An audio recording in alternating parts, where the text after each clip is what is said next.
Hello and welcome to This Is. Gaming is cooked, and I don't mean al dente.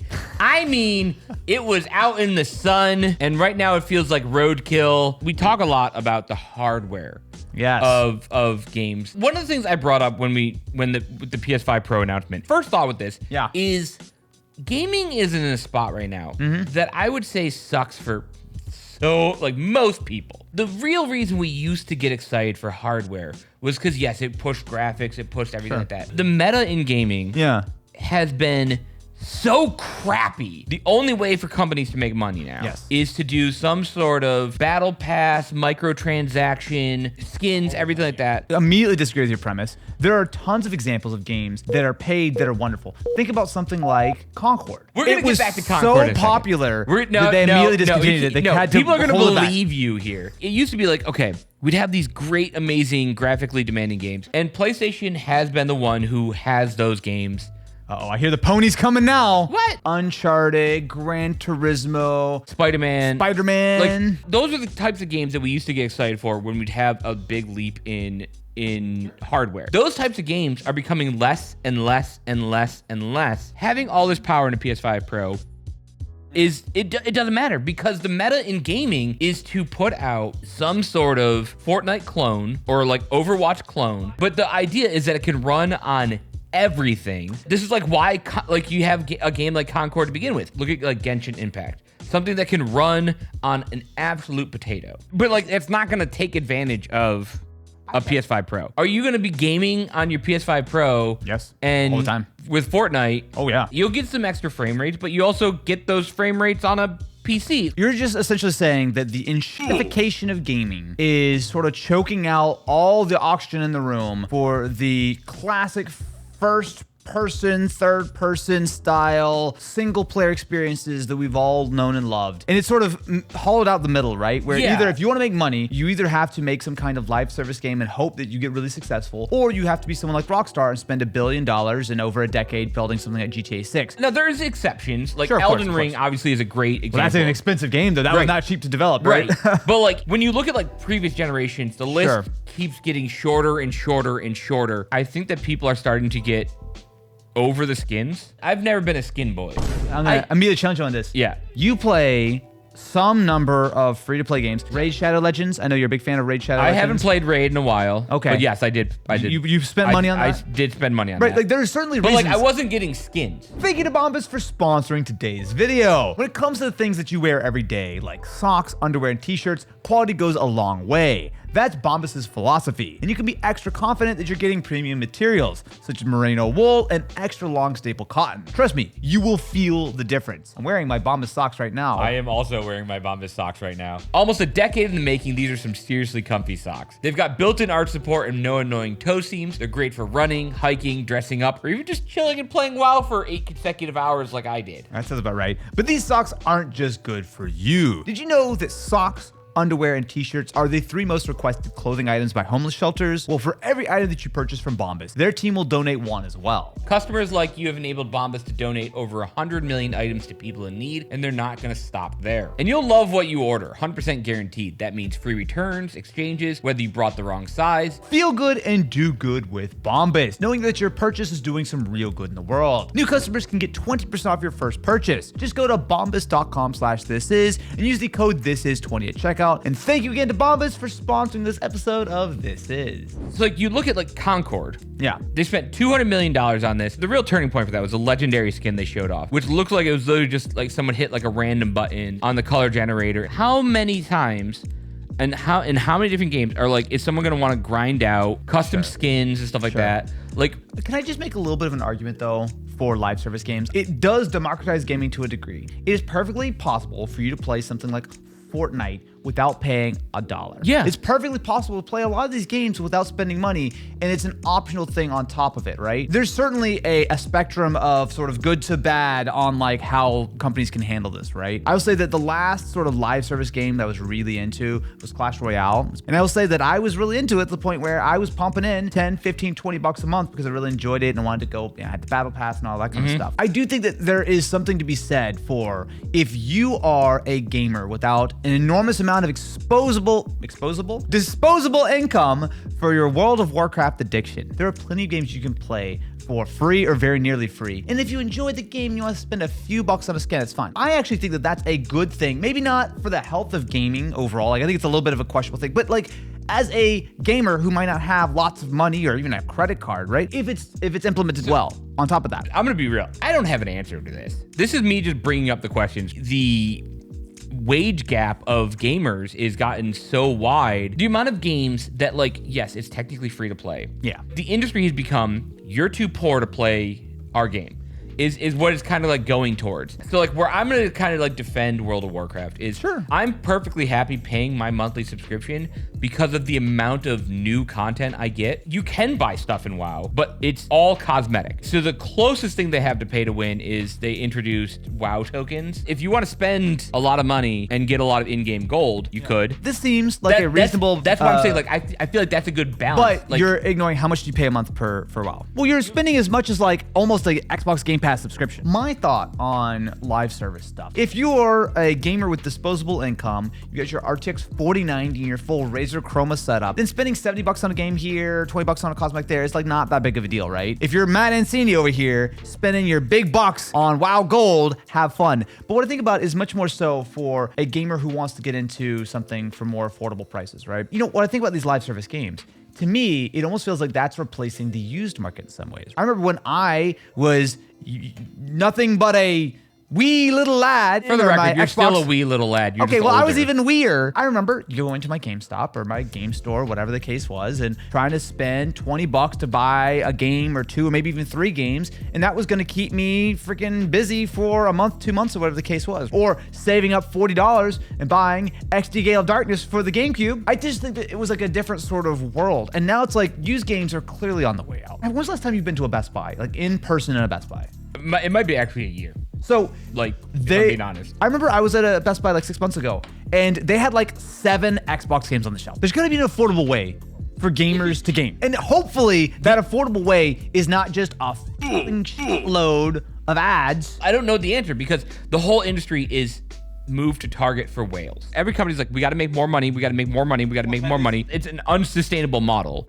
And so like the only way they were able to do that now is lay off everyone. Can I throw a little bit of a controversial idea out there? So AI, of course, is becoming very popular among the kids. Don't say it. Again, I'm not advocating this. I'm just throwing an idea out there, right? I'm not trying to give any executives at Sony any ideas. You think about the cost to develop a AAA game. The cost of something like that is becoming astronomical. And what a lot of companies are discussing right now is using AI to generate assets to try to cut down on the enormous costs. I'm not going to get into the ethical part of maybe not having as big of a team. The problem with that is the cost cutting is meaning cutting a job. One thing I've been thinking about too is that what you guys are saying is like, yeah, there's like a very small handful of games that would take advantage of the power. And I think that's not just a console argument. I think me personally, I've not upgraded my PC in a long time because there hasn't been like a reason to. Coming back to like the hardware side of it and talking about how like, again, you're too poor to play this game. What really it comes down to is that this hardware upgrade just makes it easier for like wealthier players to be better than you. Let's take PS5 Pro, for example, right? $700. No one is really gonna go buy a PS5 Pro as their first PlayStation. The vast majority of people who are buying PS5 Pros are going to be people who already have a PS5, who have plenty of those dollar bills in the bank account because they want the best console, they want the best place to play GTA 6 or whatever, which is fair. Look, there's nothing wrong with someone having some cool hardware, right? That's why an RTX 4090 exists. But what you're saying is that if I'm playing Fortnite, I'm playing on my Series S that I bought for $220 on VIPoutlet.com. If I'm playing against a player who's on a PS5 Pro, who is running at 120 FPS and blah, blah, blah, you're trying to say that that's giving them a better experience and a competitive advantage? Slightly. That's kind of like why consoles were popular. It was like, it kind of leveled the playing field a little bit. Even on like PC, that gap is getting wider and wider and wider. GPU prices have been going exponentially up. Monitors, we're getting into 480 hertz displays, we're getting into 600 hertz displays. Of course, most people are not going to be able to take advantage of that. Like, you have to be really good at that. My issue with the gaming industry is the gap in all aspects of it. There's less and less and less like games that everyone can enjoy equally. Look, I'm old, all right? We know. My first console was a Game Boy. When I went to school and talked to my friends about Kirby or Pokemon, we all had the exact same experience. Maybe you had that one kid with the little worm light who was able to play it in the backseat of his car. And that is just not a thing anymore. But what I would argue is that isn't it better to have a game that runs on your 5-year-old iPhone, your $700 PS5 Pro, or your $3,000 PC? Obviously, those are different experiences, but that sort of is catering to a wider audience. This is where I'm going to say this is the illusion of choice. Because yes, I love the idea of being able to take a game and play it on any device that I own. That's like a good thing, objectively. Yes. But companies don't see it that way. Okay. They see it as like, how can we make a game shittier? How can we squash this down to the lowest common denominator? No, but hold on. So I think it's objectively a good thing. Take Steam Deck, right? Steam Deck is usually like this sort of the lowest common denominator for most games. No, it doesn't run it's everything. not. An iPad is, a phone is, the $100 Android phone. No, but is. most real AAA, like kind of like PC games don't run on phones. That's They kind of run where on I'm Steam getting Deck. at. What is a real AAA game anymore? Are you trying to say that because there's a wide variety of hardware, that is ruining your experience on a higher end system? Because I don't necessarily agree with that. No, what I'm saying is companies are not, they're making shittier games. It's all just Overwatch. It's all just Fortnite. A new Spyro the Dragon is like the perfect type of game to put across, like on your phone or whatever. That doesn't make them money. Yeah, because no one wants to buy a game on their phone. They want to get it downloaded free game. Yeah. So what they'll do is they'll just like give you a vague HD upgrade of it and try and sell it to you that way again. The iPhone we've talked about can play a AAA game. It can play Assassin's Creed right now. It doesn't play it super great. One of the things you were talking about is that like, okay, like the middle is being cut out. It's either like these really high budget or really low budget things. I would say that you've also witnessed that in like the movie industry. Yep. And when companies get to like almost like risk averse. And now we're seeing the extremes where before it was like, okay, this type of movie failed. We just won't make that one. And we'll experiment a little bit. And now they're done. They've run out of things to experiment with. And the only way they can experiment now is just firing everyone. Like, I wonder what happens if we fire everyone. The one thing I will say about this, though, is that, we're looking at this with the context of, back in the good old days, right? Think about your favorite game from the 90s. Dude, 10 people made that thing, right? Nowadays, it is so expensive. Like, you got a 10-person team to test one dungeon in World of Warcraft. Games are so complicated, huge. Every Starfield out there needs to have freaking 3,000 people to develop, which is fine. Like, there's definitely a place for a AAA game like that. But my thought here is that, say you're Big Hands Phil, right? You got $1 billion, right? Okay, I'm gonna greenlight, 2-3 games, whatever the case is. Are you gonna take a risk on a weirdo little indie game or something like that and give them a huge budget and hope that it works? Or are you gonna make another damn Halo or something, right? Like, that's why I feel like we've seen the sort of the middle being really kind of carved out. But like, this is where I think that I'm gonna call out every gamer. You're voting with your wallet. You are.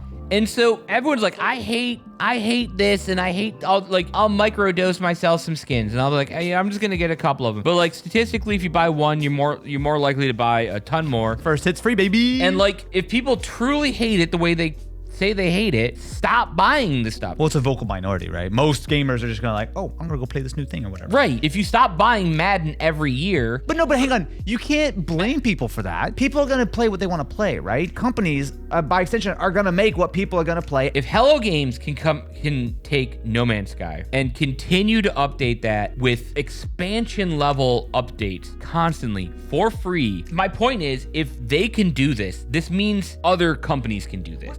And like, it doesn't necessarily mean like everything should be free. When you're putting in the work to put out like an expansion like that, it should be paid. Paid DLC like that, I agree with. Like Fallout with paid DLC, I agree with that. It also just used to mean like, oh, I got skins when I earned something, and that was the now you get skins when you use your dad's credit card. There's a lot that we're kind of going over here, right? And I think it's just generally kind of like where gaming is, because it feels like it's in a weird spot where it feels like the middle has really been eroded, where you're going to get the indie stuff, which hopefully will continue to exist on shoestring budgets, and every once in a while, one of these little indie games is going to pop off massively. You're going to have the huge AAA games, the live service stuff that cost tens, if not hundreds of millions of dollars to develop. You think about if you're like a network, right? You're going to go and put those huge bets on the safe thing that you're not going to light hundreds of millions of dollars on fire for, which is fair. Like, I understand that. I understand that. Here's my big concern. GTA 6 is $1 billion in development. The developers themselves have said, hey, you guys need to temper your expectations. This is not the world's greatest game of all time. Don't worry. I mean, obviously GTA Online prints money, so like they'll make their money back, I think. Entertain a scenario for me where they don't. With an 18-month window estimated right now between console to PC, what happens when they lose, you know, $250 million on that or something like that? Does the industry look at that and say, oh, we can't do these games anymore. Maybe. Now we got to go back to free to play? To me, personally, that's terrible. That's a lot of worst case thinking, though. I feel that a lot of things have to go wrong. But like, isn't that how we've gotten here before? 10 years ago, would you ever think that Halo would be a failure? Because like Halo Infinite was, for a lot of people, was considered a failure. But like all games, all media comes and goes, right? Yep. There are waves where it's popular and then people get over it and then people have a wave of nostalgia and there's a remake. I just think about it from the perspective of this, right? If that middle is really gone, then you've got such a variety of hardware where you've got everything from a $100 Android phone up through iPhones. You're gonna have the Switch 2, Steam Deck, consoles from Series S all the way to PS5 Pro. I think that there are still ways to be positive about where the gaming industry is going, but all of this is like, it feels like a little bit on a tightrope, right? Where it's like a little too much money here, a GTA 6 failure over there, and that tightrope gets real wiggly. The gaming industry is On a tightrope, like I just said. well, I was gonna say on a tipping point, and all it takes is one little bit to knock it down. 'Cause Everything's we gonna didn't even adjust. we didn't even talk about mobile gaming. If I'm an indie developer right now, usually most indie developers are like, you know what, I want to do my passion project. Yeah, you're not gonna have a $10 million Like, budget. Right. From a financial standpoint, do I spend my time making a game that maybe people will play on Game Pass, or something that might make millions of dollars as a mobile game with a bunch of ads? It's tough, man. Where's the cool indie games then? They're not there. Let us know what you think about the state of gaming. Is it cooked? Is it well done? Is it undercooked? Or is it just right? Oh, wait. The middle doesn't No, exist it's been anymore. sitting in a volcano for a while, and it's, the noxious fumes are Little killing crispy. us. Like, follow, subscribe. We'll catch you in the next one, and you're great today. You're beautiful.